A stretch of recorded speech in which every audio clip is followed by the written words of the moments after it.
dream start for the first generation Octavia in India, although the second generation, which came to us as the Laura, didn't electrify the market just as much.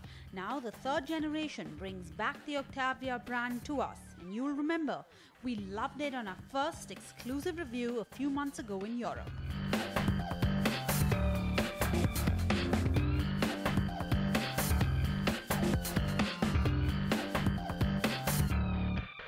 Now the new car is bigger, wider, and also comes in with the bad road package that Skoda has fitted in so that the suspension is much suited for Indian conditions.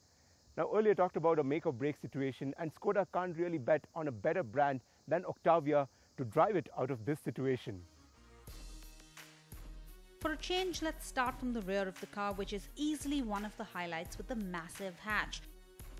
590 litres greets you as you open the not-so-light tailgate, and once you fold those rear seats, you get an additional 1,000 litres of space. Wow! And talking about space, the distance between the front and the rear axle has increased on the new Octi. So the wheelbase is up by 108 millimeters over the previous generation car. So more leg room and more headroom, which do make the cabin feel very comfy and roomy. Remember, we told you, cars based on the new MQB architecture from the Volkswagen Group, which has also made the chassis lighter through weight reduction in the engine, gearbox, car floor, metal elements in the seats, and even small things like wiring harnesses. The new Octavia, despite the weight loss, continues to be as solid and sturdy as ever. And the 2-litre diesel engine is a little sluggish and is really not quick off the blocks, but is quite agile at cruising speeds, both on the highway as well as on the hilly terrain. The engine is a little noisy, especially at low speeds, but nothing too intrusive really inside this wonderful, comfortable cabin.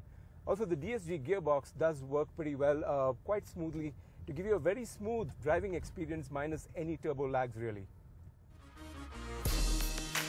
The handling on this car is very reliable and precise. Cruise control is available as an option on the top-end model. Driving around the hills in Himachal was quite tricky at times, but the accurate steering and solid braking lets you drive the car with confidence. Skoda introduces a multi-collision braking system on the Octavia that slows the vehicle automatically after a detected possible collision. The suspensions work well even on the patchy hilly terrain and doesn't feel too stiff. The Octavia will come to India with 3 engine options. The entry-level petrol engine is the new 1.4 TSI, generating 140 PS and 250 Nm in torque on a 6-speed manual transmission and a RAI certified fuel efficiency of 16.8 kilometers per litre. There's also the familiar 1.8 TSI petrol with a stronger output, and this one gets the automatic 7-speed DSG gearbox. Fuel efficiency on this comes at 14.7 kilometers per litre. The 2.0-litre TDI comes in both the 6-speed manual and automatic gearbox options. Fuel economy for the manual is a healthy 20.6 kilometers per litre, while the automatic offers 19.3 kilometers per litre. Not too different.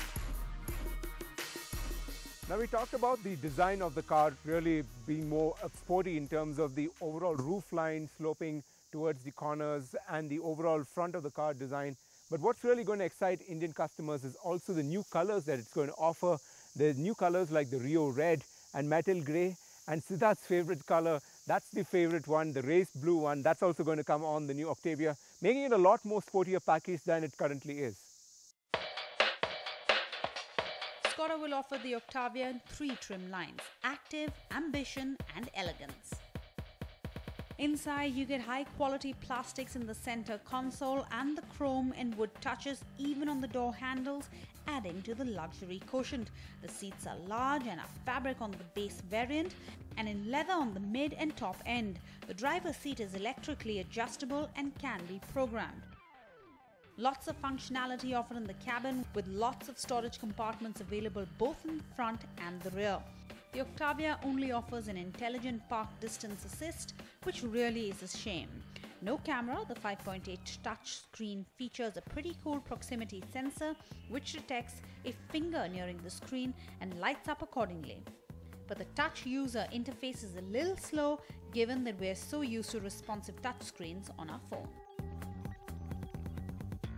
Rear AC vents and an armrest with adjustable cup holders are a nice touch, but what also makes the Octavia really look cool both from the outside and the inside is the panoramic sunroof, which can be tilted up or slid open electronically and has 8 different settings. The car is expected to be launched early October and prices are expected to range between 13 and 16 lakh rupees. This is expected to make things interesting in this segment, and indeed we hope it helps revive it too.